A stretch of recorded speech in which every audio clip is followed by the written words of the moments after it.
Hello guys, good morning. Pakita natin ngayon guys yung maraming nahuling isda nung baklad. Tawag ngayon sa amin dito pasabing guys. Pakita ko.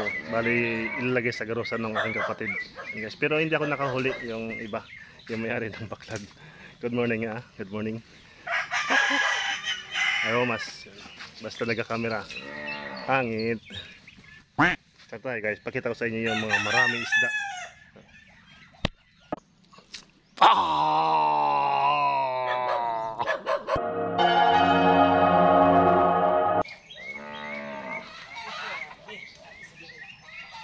Makaya po ka na, bilhin natin yung gusto mo dito.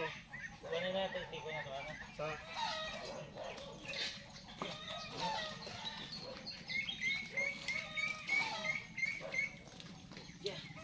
Ito mo yung nag-giwi mo?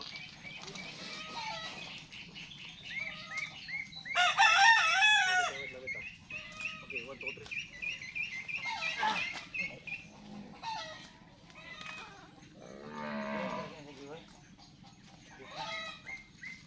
Ay, balikan mo yan.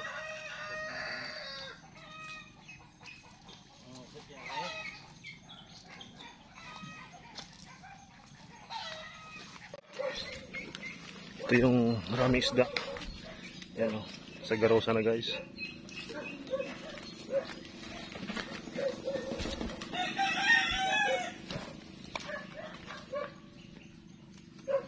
Yan po ang maghihila, yung kalabaw.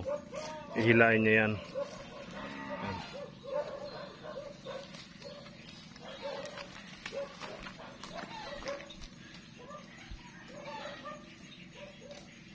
Dito yung sinasa?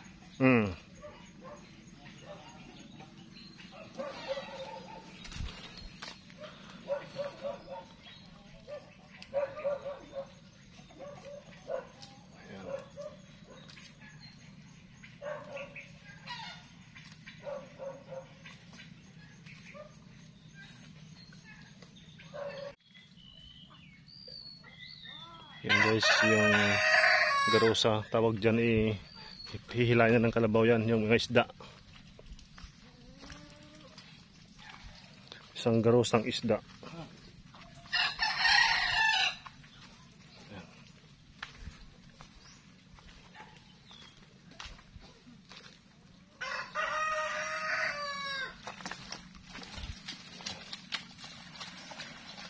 Hirap yung ano guys.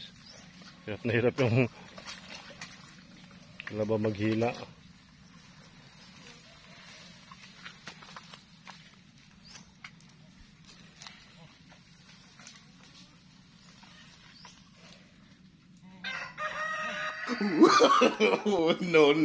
No.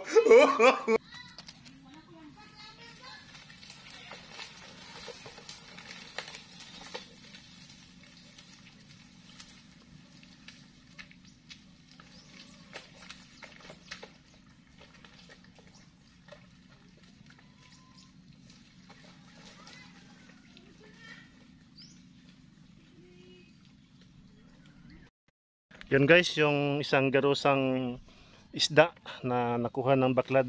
Yung mga isda po, ano yung mga sa Tagalog ay sapsap. Kumbaga, tawag sa amin ay dilupitpit. Yan guys. Bali, ang tawag doon sa naghila, kalabaw. Tapos yung pinaglagyan, garosa. Yun. Tapos dadalhin na doon ng aking kapatid sa aming kapatid. Tapos ibibiyahin na naman ng sasakyan to Dagupan. Yan guys. Yan po, dadalhin po sa Dagupan yan guys. Okay, thank you sa nanonood ng aking vlog ngayong umaga. God bless us all. Shout out Team Cares members sa admin. Mami Elms, thank you. Bye-bye.